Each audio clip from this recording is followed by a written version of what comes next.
Welcome to DRTSPR show. This is Dr. Tangella Shiva Prasad Reddy alias Dr. TSPR. Namaste, Adab, hello, and a warm welcome to Come for Lives, Dr.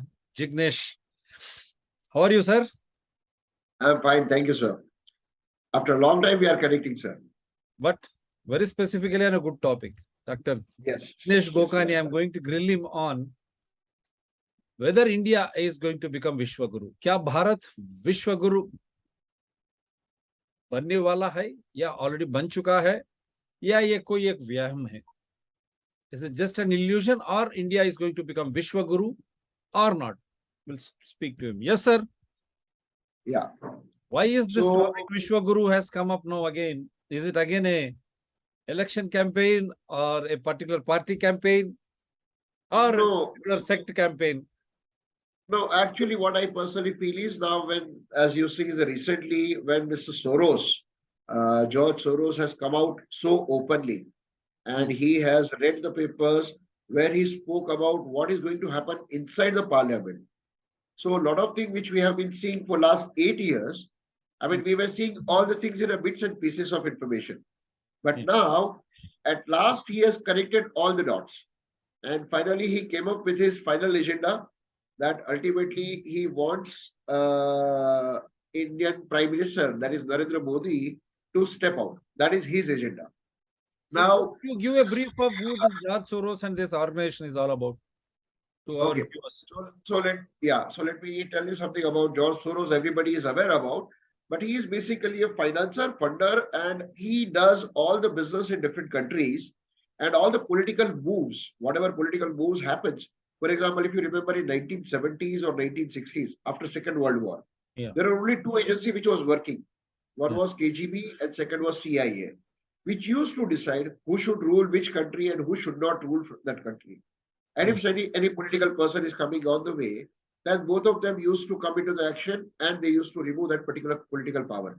I mean, that is the same reason that why we have lost our second Prime Minister, Lal Bahadur Shastri ji, and there has not been any inquiry on it. We have no idea what happened in Tashkent, how it happened. All those things are still mystery. But that time, only two powers were working, global powers. One was Russia, second was America. But of late we saw somewhere in 1980s or somewhere in 1990s, there are Arabian countries also, some good pharmaceutical lobbies, some good fund lobbies. They all started working together to increase their wealth on particular country or on particular area. Many people started working on it. So Soros is also holding one of the institutions like that. And what he has is, he puts his own social organizations. I mean, he creates some kind of social organizations in those countries and try to do something to save democracy or to work on humanitarian ground or something where there is nothing to do with the politics, something to do with the public by and large. And ultimately, he gives them the funding. And those funding are used against those political areas or the countries to de-establish them or destabilize them. So this is what Mr. Soros has been doing for a long time. And recently now 2 videos has come up of Mr. Soros where he has been doing this for last 20 to 30 years. It is not that for the first time he is doing it. But ironically, what has happened is, I mean, as you said that why India is becoming Vishwaguru. So there are two aspects to it. Aspect number one, if we look upon the Narendra Modi's journey of political era, so I can divide it in 3 areas. The one area where he was not at all political figure, he was just like a Karyakarta, or maybe he was working for the BJP as a party, or maybe he was a full-time RSS Karyakarta. So like that, when he was not into the politics, he was like a common man working for the betterment of the society. 2002 onwards, I mean, he fought the first election of the state in 2002, and 2002 to 2014, he was doing rigorously and continuously work for the betterment of the Gujarat as a state. So if you see that particular era, 2002 to 2014, that is 12 years of time, the Gujarat was rising like anything, never like before. If you compare 1947 to 2002 era, so in that, whatever he did, that was something phenomenal and very enormously good for the Gujarat population. Then in 2014, he became the Prime Minister of India. So since 2014, we are seeing a lot of changes in the government setups. Whether you talk about education setup, you talk about health setup, you talk about admission setup, you talk about government setup, you talk about funding, you talk about accountability, whatever area you pick up, we are seeing a lot of reforms, including GST, including the judiciary systems, including IPS officer and IAS officers training also. I mean, previously we never used to have such a technology being used, and now we are using highly technologies. If you look at the defense sector, that we were biggest importer of the defense equipments, and now we have become the biggest exporter of the defense equipment. So if you see by and large a picture, then we see a lot of changes into it. Now, finally, why we are becoming the Vishwa Guru? So that is because of the G20. Now, India has become the leader of the world, the great 20 countries who are contributing 80% of the GDP and 80% of the political powers, you can say population point of view or the gross GDP point of view, whichever countries are contributing more. Now, India has become the president of it. And now we are setting up the new rules, the new roles of a government setup or a country for the larger civilization. So that is the reason that I'm talking about. I mean, if you talk about Treta Yuga, then Lord Dashrath, he was a Chakravarti Raja. It means he was the ruler of the whole planet. The whole planet used to do whatever he used to say. That is how we used to call Chakravarti Raja. So we have seen Chakravarti Raja in the form of Dashrath Raja, then Bhagwan Ram. Then in Treta Yuga, it was Pandu Raja. After Pandu Raja, it was Dhritarashtra. After Dhritarashtra, it was Parikshit Raja. And after Parikshit Raja, we have seen Ashok as a Chakravarti Raja also. And after Ashok Chakravarti, we have seen Vikramaditya. Today, what we are talking about, Akhand Bharat. That means the Indonesia or Afghanistan or maybe Turkestan. From Turkestan to all these areas, this entire country or all these areas were ruled by Indian population. So now, how it is possible, if you think scientifically, then how it is possible for a one Raja or one king being in India, controlling the whole globe.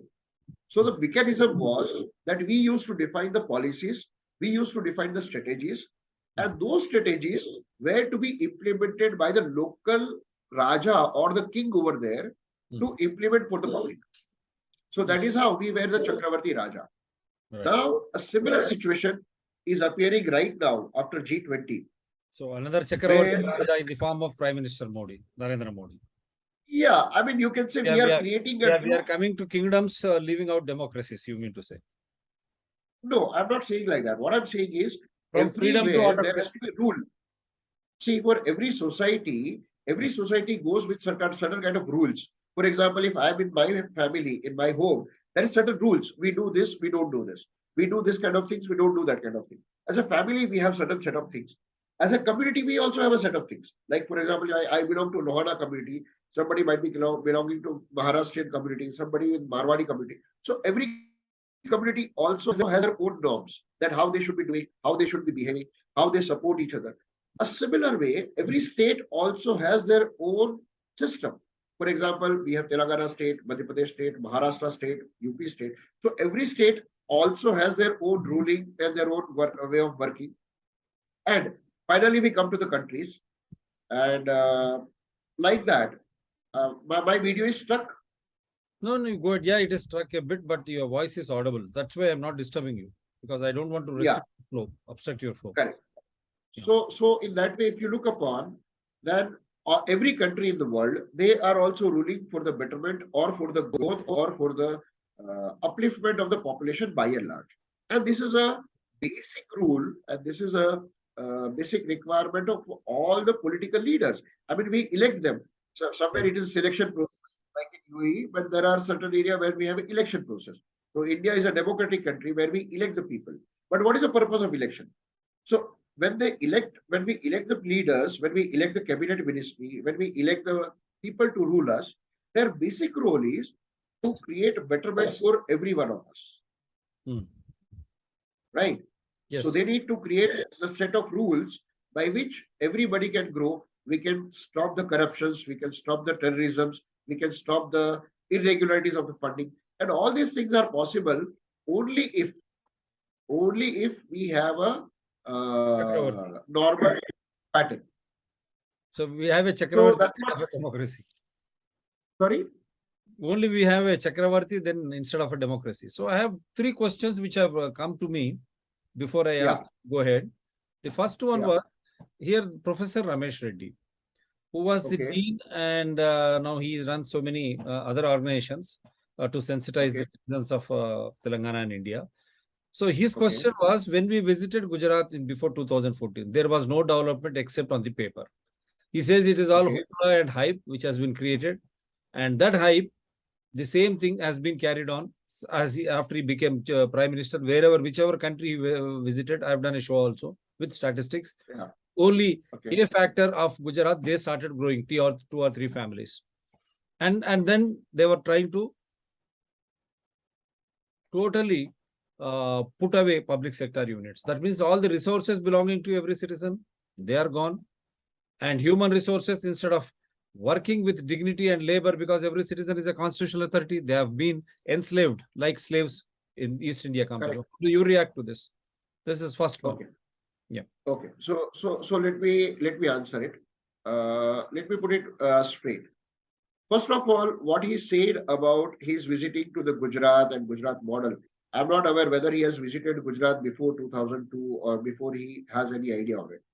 So I am born and brought up in Gujarat, so I know the situation. Yeah, So that's why I'm more interested, because you are a doctor also like me. So I want doodh ka doodh, pani ka pani.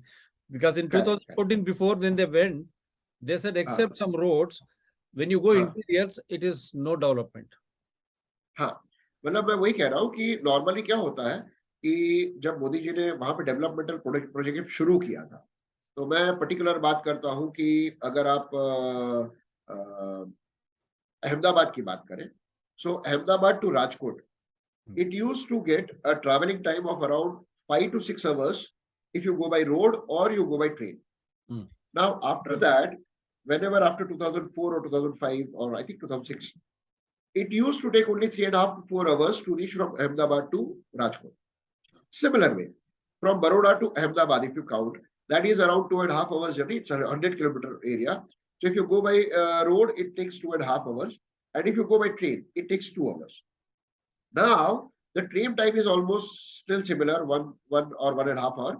But by road, you can reach within 1 hour. Because now there is express highway, like what we have between Bombay and Pune. A similar express highway is between Ahmedabad and Baroda. And that takes you in less than 45 minutes. You reach from border of Baroda city to the border of Ahmedabad city.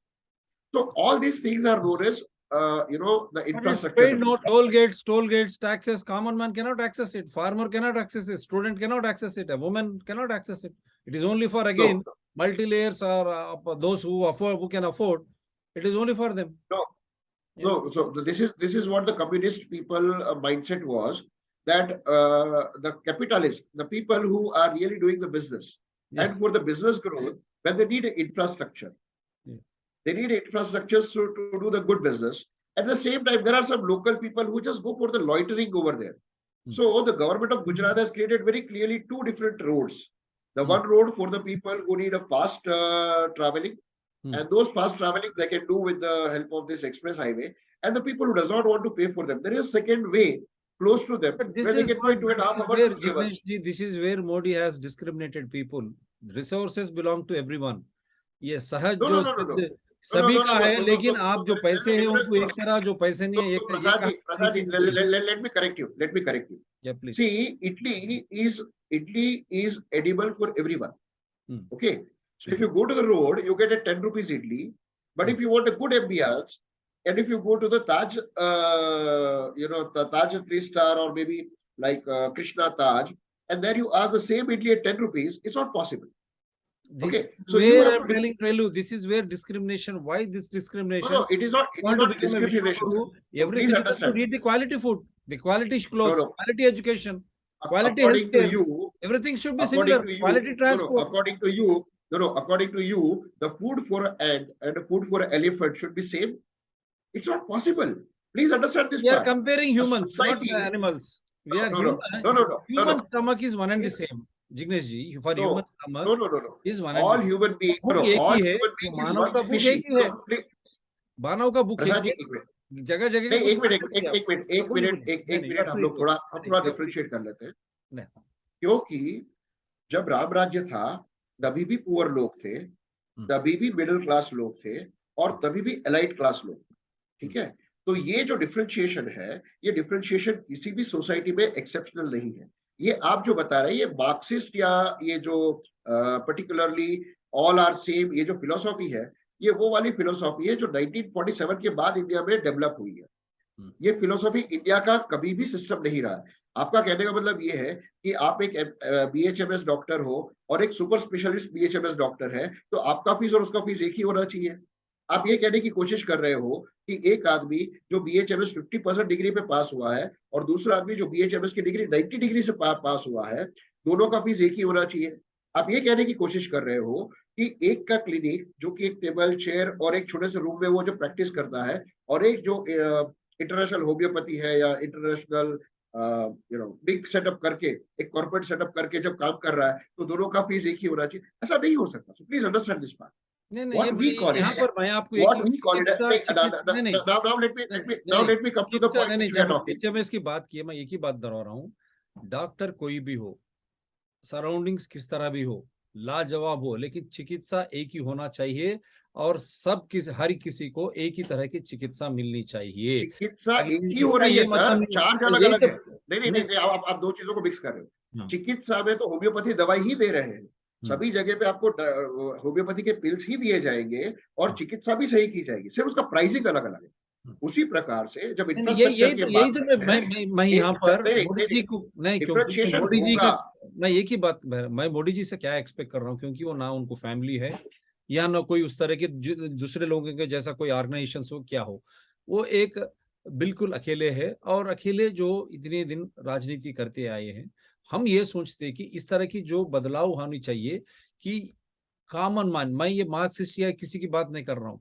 जब मैं पिताजी को मैं admit किया था hospital में एक doctor होके, वहां पर एक तरह की रीति नीति, और एक हॉस्पिटल जाओ एक तरह की रीति नीति, और मैं नहीं बचा पाया मेरे पिताजी को एक डॉक्टर के हैसियत रहते हुए, क्योंकि मुख्यमंत्री को एक फैसिलिटी मिलता है, मेरे को एक फैसिलिटी मिलता है, और नीचे और कोई इस तरह एक, ये कहाँ की रीति है? दिस इज व्हाट ये डिस्क्रिमिनेशन। पूरा का पूरा When you नहीं, are एक मिनट, discriminating, आपका बिल्कुल नहीं, अब अभी मैं आपको लेट्स गो वेरी स्पेसिफिक, हम लोग बहुत डिबेट हो जाएंगे। right? अभी आपने जो पर्टिकुलर प्रश्न पूछा, मैं पर्टिकुलर कोरोना की बात करता हूँ। आप तो अपने फादर का, आई डोंट नो कितने साल की बात कर रहे हैं, लेकिन जब 4-5 साल की नहीं कोविड-19 थी, हुआ था, not much मैं after Modi तो was वही कह रहा हूँ prime minister only, right? Go ahead. कि अगर मैं कोविड-19 की बात करूं, तो कोविड-19 के वक्त हैदराबाद के अंदर जो हॉस्पिटल के अंदर जो चार्जेस थे, उसके विसाविस गुजरात, मध्य प्रदेश, यूपी के अंदर जो चार्जेस थे, वो बहुत अलग थे, ठीक है। गवर्नमेंट ऑफ इंडिया ने एक सेट ऑफ रूल बना के दिया था कि आपको जितने भी कोविड के ऑफिशियल हॉस्पिटल्स हैं, उन हॉस्पिटल्स को कलेक्टर को अप्रूव करना था, they had to take certain charges, और उसके हिसाब से करना था। अब तेलंगाना स्टेट गवर्नमेंट उसे इंप्लीमेंट नहीं करे, इसके लिए मोदी को ब्लेम नहीं कर सकते। सो प्लीज ये दोनों चीजों को मिक्स मत कीजिए। नहीं, now coming back to the question of पहला वाला, कि जो आपने 2014 के पहले वाला जो प्रश्न पूछा, जो इंफ्रास्ट्रक्चर की बात है, तो मैं वहां पर आता हूँ कि मैं गुजरात के अंदर एवरी 6 मंथ्स जाता है, because my parents stays in Hyderabad, in Gujarat, so every 6 months they come over here and I go there. Every time I go to the Gujarat, every time I find something change. For example, जैसे मैंने 2 infrastructure road की बात की, ठीक उसी प्रकार से अगर आप वहां के हॉस्पिटल्स की बात करें, तो वहां पर 2009 से गुजरात के अंदर ये रूल है कि कोई भी डॉक्टर जब दवाई लिखता है, तो उसे 2 दवाई लिखने हैं। एक दवाई वो लिखनी है जो उसका नाम है, यानी जो कंपोजिशन नाम है। दूसरा, उसे उस केमिकल का नाम लिखना है, ताकि अगर उस आदमी को किसी दूसरी कंपनी का लेना है या इवन जेनरिक मेडिसिन की भी दवाई खानी है, तो वो खा पाए। एंड ये ऑफिशियल है वहां का 2009 से, ये आज का रूल नहीं है। जेनरिक मेडिसिन इंडिया के अंदर 2016 के बाद आई, गुजरात के अंदर 2009 से चल रही है। ये फिर ये देश भर में क्यों लागू नहीं होता जिग्नेश जी? ये अच्छी है, ये आप जो बात कर रहे हैं, क्योंकि देश भर में लागू होने के लिए चीफ मिनिस्टर को रोल प्ले करना है। अब आप बीजेपी रूल स्टेट देखें and BJP non rule state देखें, तो यहाँ पे आपको डिफरेंशिएशन दिख जाएगा। आज सेंट्रल क्योंकि गवर्नमेंट जो 10 भी रुपए का स्कीम आपको 1 रुपए में मिलेगा, 10 रुपए का आपको केवल 1 रुपए में मिलेगा और सस्ता और हर जगह मिलेगा ये, अगर मैं जनरिक क्या हो। कह नहीं नहीं, अब यहाँ पे प्रश्न ये हो रहा है कि सेंट्रल गवर्नमेंट जो पॉलिसी दे रही है वो स्टेट गवर्नमेंट इंप्लीमेंट क्यों नहीं कर रही, अब हम उसके ऊपर बात कर रहे हैं। अब ये तो चीफ मिनिस्टर या जो कैबिनेट मिनिस्टर है स्टेट के, वो लोग उसका आंसर दे पाएंगे, आप या मैं हम इसको कैसे आंसर दे पाएंगे। नहीं नहीं, अब यहाँ पर जब जब मोदी जी, मैं एक यहाँ पर बात करता हूँ, जब वो पैंडेमिक एक्ट लाते, एपिडेमिक एक्ट लाते हैं और डिजास्टर मैनेजमेंट एक्ट इंप्लीमेंट करते हैं, और खासकर पूरे राजनीतिक दल को जो जो भी पैसा दे रहा उसका तो बिल्कुल खुलासा ही करते हो, कोई खुलासा करने की ऐसी पॉलिसी लेके आते हैं। जब पूरे पॉलिटिकल पार्टीज एक होके जुट होके जब ये लोग पास करते हैं बिल, इसके ऊपर क्यों नहीं पास कर सकता? हेल्थ या एजुकेशन क्यों नहीं हो रहा है? मैं वही कह रहा हूँ क्योंकि आपको, हम जब आपको थोड़ा विश्वगुरु सा होना चाह रहे हैं, क्योंकि ये आपको थोड़ा सा हेल्थ गवर्नमेंट और सेटअप का नहीं नहीं, हेल्थ, सही मैं थोड़ा एजुकेशन, आपको एनवायरमेंट, गवर्नमेंट सेटअप का थोड़ा एग्रीकल्चर, नहीं ये नहीं, जो है, समझ गया बस ये विश्वगुरु मैं होने आपका के प्रश्न लिए हमारे पास काफी है। जो हेल्थ है, एजुकेशन है, और फूड और एग्रीकल्चर और हमारे पर्यावरण, एनवायरमेंट, ये सब कुछ, क्योंकि जीव नदी है और समुद्र की तट है और अच्छी वो ही ऊंचाई वाली हिल्स वगैरह इस तरह की, और प्लेन लैंड भी है, और गाय बछड़ा वगैरह इस तरह की एक समाज हमारे पास है। फिर भी हम वो विश्वगुरु की बात हमारे लोगों के साथ क्यों नहीं कर सक रहे हैं? अच्छा, इसको ये आपकी बात बिल्कुल सही है, मैं थोड़ा सा डिटेल में जाता हूँ। क्या देखिए, प्लीज। आप हमेशा एक बात समझिए कि आप जब कोई चीज शुरू करते हो तो जिस वक्त आपने अपना, जैसे मान लीजिए आप भी अपने फैमिली के लिए या आप जब शुरू करते हो तो एक ही दिन में आप उस अचीवमेंट को प्राप्त नहीं कर सकते। दूसरी बात यह है कि भारत देश कोई आज 2014 के बाद जब से नरेंद्र मोदी जी पीएम बने तभी से भारत देश बना है, ऐसा नहीं। भारत देश तो 1947 से इंडिपेंडेंट हुआ, उससे पहले भी सनातन काल से चला आ रहा है। तो भारत देश के अंदर क्या क्या चीजें हुई और क्यों हुई, जब तक आप इन चीजों को एनालाइज नहीं करोगे तब तक आज के प्रश्न जो है वो प्रश्न को भी नहीं समझ पाओगे, और जब इन प्रश्नों को नहीं समझ पाओगे तो उसके सॉल्यूशन को भी नहीं समझ पाओगे। मैं आपको सिंपल सा एग्जांपल देता हूँ, 2014 के पहले की मैं बात कर रहा हूँ। अगर आपको याद होगा तो पर्रिकर जी ने एक एग्जांपल दिया था कि हमारी आर्मी जो है वो एक तरह के शूज खरीदती है, आई थिंक जर्मनी से आता था या इसराइल से आता था, मुझे याद नहीं एग्जैक्टली। लेकिन पर्रिकर जी ने स्पेशली लेटर लिखा था, एक कॉलम लिखा था कि हम लोग एक शूज का पैर जो है वो 25,000 रुपीज पर पैर खरीदते थे। और पर्रिकर जी को ये लगा कि भाई अब इतना महंगा पैर क्यों खरीदते हैं, तो उन्होंने इसे अपनी जो मिनिस्ट्री थी, डिफेंस मिनिस्ट्री का, तो कहा कि भाई ये फाइंड आउट करो कि भाई ये इसका मैन्युफैक्चरर कौन है, हम कहाँ से इसको थोड़ा सस्ता खरीद सकते हैं, थोड़ा सा हमारा कॉस्ट कम कर सके। तो उनकी मिनिस्ट्री से सब फाइंड आउट किया गया, तो फाइनली पता चला कि ये जो शूज है जो सप्लाई किए जाते हैं, ऑल सीजन फेवरेट शूज है, मतलब समर में भी चलेंगे, मानसून में भी चलेंगे, इवन बर्फ में भी चलेंगे, उसका मैन्युफैक्चरिंग जयपुर में होता था। ओके। ठीक है, जयपुर का जो मैन्युफैक्चरर है वो 2,500 रुपीज में ये शूज बनाता था। ओके। और ये शूज जो है वो यहाँ से यूके भेजा जाता था, यूके से दूसरी कंट्री में जाता था, दूसरी कंट्री से तीसरी कंट्री में आता था, और फिर फाइनली हम इंडिया वाले वहां से 2,500 में शूज को खरीदते थे। कमाल की ओके, बात। हाँ, और ये फैक्ट है, मतलब ये ऑन रिकॉर्ड फैक्ट है, डिफेंस डेफिनेटली मिनिस्ट्री के डेफिनेटली, अंदर ये है। दैट्स हाँ, व्हाट, राइट, तो प्लीज गो अब अहेड। ये है, हाँ, तो कांग्रेस ने ऐसा व्यवस्था खड़ा करके रखा हुआ है। अच्छा, फिर वो जब इनको पता चला पर्रिकर जी को कि ये 2,500 रुपए का शूज है, इंडिया में बनता है, इंडिया को ही बेचा जाता है, लेकिन उसकी कॉस्टिंग 900% बढ़ाई जाती है। ओके, यानी 2,500 का शूज 25,000 रुपीज में बेचा जाता है, तो बीच का राइट। 22,500 रुपीज कौन खा रहा है, किसको पैसा जा रहा है। तो जब उसको फाइंड आउट किया गया तो यहाँ पे उसको डायरेक्ट कांटेक्ट किया गया, भाई तुम इसको बेच रहे हो, उसको बेच रहे हो, उसके डायरेक्ट हमें गवर्नमेंट को दो, हम आपको डायरेक्ट पेमेंट करेंगे। बोले नहीं साहब, हम लोग ये, मतलब जो मैन्युफैक्चरर था उसने डिफेंस मिनिस्ट्री को कहा कि नहीं, हम लोग ये नहीं करेंगे, क्योंकि जब हम ये करते हैं तो हमारा पेमेंट रुक जाता है। अगर हम डायरेक्ट सप्लाई करने की कोशिश करते हैं तो राइट। हमारा जो पेमेंट है वो गवर्नमेंट रोक देती है, लेकिन अगर इस चैनल से हम पे करते हैं तो हमारा पेमेंट इमीडिएटली आ जाता है। राइट। यानी कि जिन करप्शन की बात कर रहे हैं, जिन करप्शन की जड़ों को कांग्रेस ने 1947 से लेकर 2004 तक एस्टेब्लिश करके रखा, या 2004 टू 2014 में उस करप्शन की जड़ों को हमने रैम्पेंटली ग्रोथ होते हुए देखा। अब हम ये चाहते हैं कि 2014 में सडनली उन करप्शन की सारी जड़ों को एक साथ बंद कर दिया है, नहीं हो पाएगा। तो you have to always understand that एक तो हमारी बीमारी जो है वो 70 साल पुरानी है। तो 70 साल पुरानी, as you know very well, doctor है आप, तो एक्यूट कंडीशंस को ट्रीट करना इजी होता है, जब क्रॉनिक डिसीजेस होती है तो थोड़ा सा समय लगता है। ठीक, ये एक बात।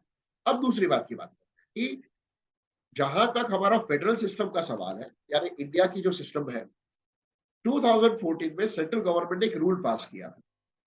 वो ये पास किया था कि जो भी स्टेट गवर्नमेंट्स हैं, they have 3 options for accepting the central government schemes on the state level. मतलब अगर वो चाहे तो उस स्कीम को इन टोटो यानी 100% उसे इंप्लीमेंट करे। दूसरा, अगर वो चाहे तो उस स्कीम में थोड़ा सा अमेंडमेंट करे, जैसे कि हमने 1 BHK स्कीम प्रधानमंत्री आवास योजना में दिया। अब ये केसीआर जी यहाँ बोलते हैं हम लोग 2 BHK स्कीम दे रहे हैं, बट एक्चुअली ओरिजिनल 2 BHK ही था, क्योंकि एक छोटा सा गैलरी दिया जाता था। उस गैलरी को केसीआर जी उसको 1 BHK मतलब एक एक्स्ट्रा रूम बता रहे हैं, लेकिन वो 10 by 10 का गैलरी एक्स्ट्रा तब से ही था। कि अगर कोई स्टेट गवर्नमेंट चाहे तो उस स्कीम को इंप्लीमेंट न करे, जैसे कि हम लोगों ने आयुष्मान भारत योजना सेंट्रल गवर्नमेंट ने 2018 में इंप्लीमेंट किया। तेलंगाना गवर्नमेंट ने ये कहा कि नहीं, हमें आयुष्मान भारत स्कीम नहीं चाहिए क्योंकि हमारे पास आरोग्यश्री। अब अगर आप कंपेयर करने जाओ तो आरोग्यश्री और आयुष्मान भारत योजना में जमीन आसमान का फर्क है, लेकिन इस फर्क के बारे में नहीं बोलेंगे वो। जैसे मैं आपको 1-2 एग्जांपल देता हूं तो आपको समझ में आ जाएगा। अगर आप आयुष्मान भारत योजना में जाते हो तो एक परिवार पूरे साल भर में मैक्सिमम 2 लाख रुपए तक का ही क्लेम कर सकता है, और पूरे लाइफ टाइम में एक पर्सन के ऊपर आप सिर्फ 3 लाख रुपए का ही क्लेम कर सकते हो। जबकि आयुष्मान भारत योजना में पर ईयर कोई भी परिवार का सदस्य 5 लाख रुपए तक का क्लेम पर ईयर कर सकता है। यानी इस साल 5 लाख का हुआ, फिर अगले साल 5 लाख का, फिर अगले साल 5 लाख का, यानी कि पर परिवार को 5 लाख का इंश्योरेंस मिलता है और पूरे परिवार को मिलता है, टोटल पॉलिसी टाइप। दूसरा कि आयुष्मान भारत योजना के अंदर 1500 से ज्यादा बीमारियां कवर होती है, आयुष्मान भारत आरोग्यश्री के अंदर 1200 के आसपास की बीमारियां कवर होती है। तीसरा सबसे इंपॉर्टेंट फैक्टर कि आयुष्मान भारत योजना जो है वो ऑल ओवर इंडिया के अंदर कहीं पर भी आप जाओ तो वो एप्लीकेबल है, जबकि आरोग्यश्री सिर्फ तेलंगाना में ही एप्लीकेबल।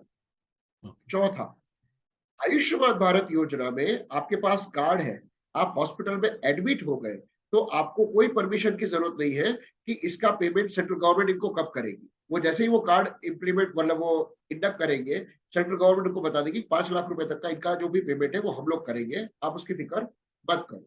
जबकि आरोग्यश्री में अगर आप जाते हो, आप हॉस्पिटल में एडमिट होते हो, तो यहाँ का डॉक्टर पंच करेगा कि ये फलाना फलाना पेशेंट यहाँ पर इस बीमारी के लिए आया है। जब तक हेल्थ मिनिस्ट्री या फाइनेंस मिनिस्ट्री उसका क्लियरेंस नहीं देती है तब तक उसका ट्रीटमेंट शुरू नहीं होगा। यानी 10 दिन 12 दिन 15 दिन तक भी आपको हॉस्पिटल में एडमिट होकर रहना पड़ेगा। न आदमी घर पे जाके काम कर सकता है, न आदमी डिस्चार्ज लेके घर जा सकता है, और उस आदमी का बेड ऑक्यूपाइड है विदाउट ट्रीटमेंट।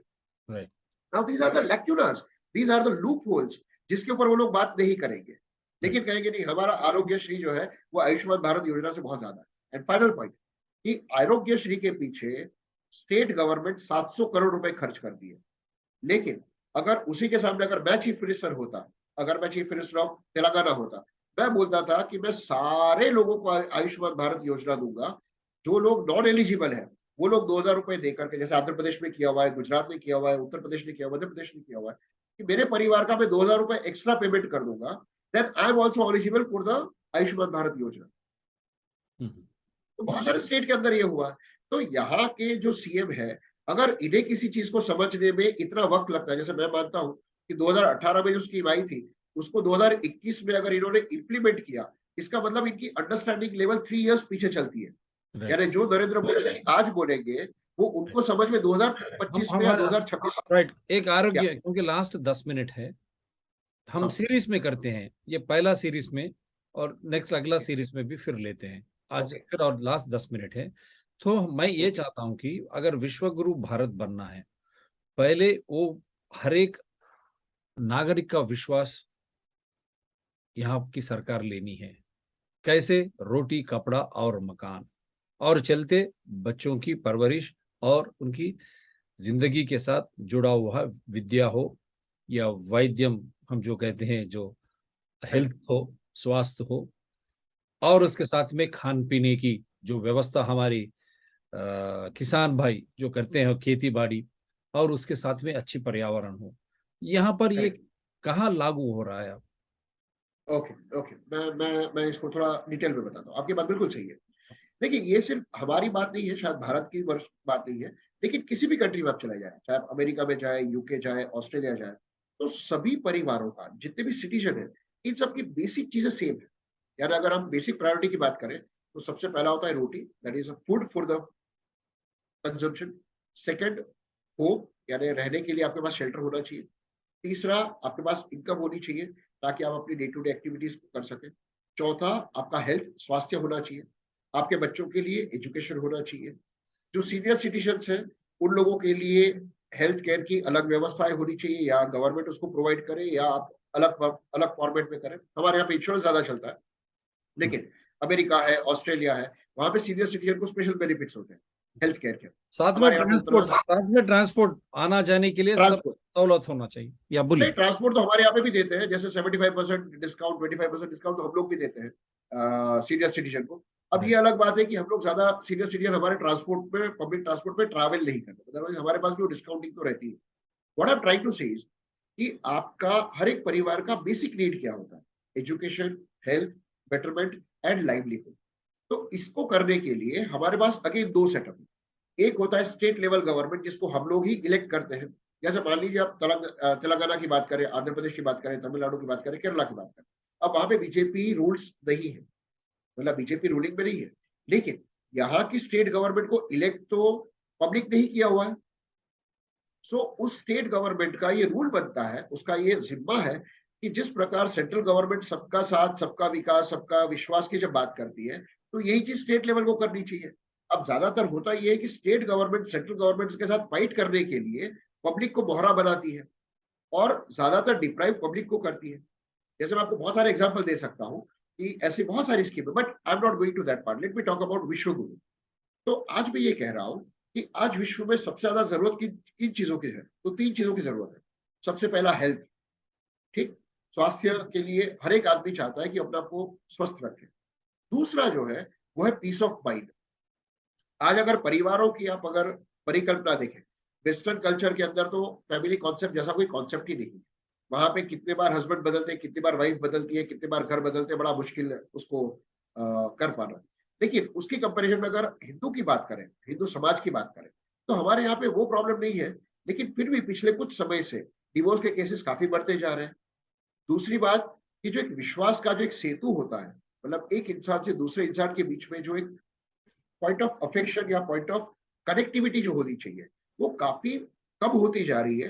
क्योंकि पिछले 20-30 सालों से पूरा समाज सिर्फ पैसों के पीछे ही भाग रहा। आप देखिए अपने आप को, बहुत गौर से देखिए कि पिछले 20-25 सालों में, 30 सालों में हम लोगों ने त्योहार को मनाना बंद कर दिया, या फेस्टिवल्स को मनाना बंद किया। अगेन फिर वो पुरानी घिसी पिटी बातें हैं, वो आप पोल्यूशन करते हो, पानी का खराबी करते हो, ये करते हो। हालांकि वही चलिए, बकरी ईद के अब लिए क्योंकि लास्ट 5 मिनट है अपने पास, मैं आपको सीधा सवाल या पूछता हूँ। अगर विश्व गुरु बनना है, भारत हर एक हाँ, नागरिक को रहना, एक ही कानून रहना चाहिए, कानूनी व्यवस्था हो, और रिलीजन जब हम प्रैक्टिस करते हैं एक ही तरह की होनी चाहिए। और हम जब हमारी जनसंख्या की बात करते हैं, वहां पर भी एक ही कानून की, मैं क्या बदला, यूनिफॉर्म सिविल कोड हो।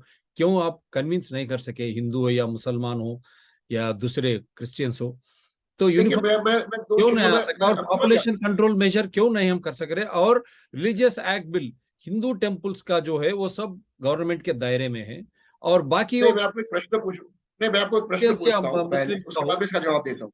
या, नहीं, मैं आपको एक प्रश्न तो पूछता चार हूँ, फिर मिनट उसका ही है, जवाब।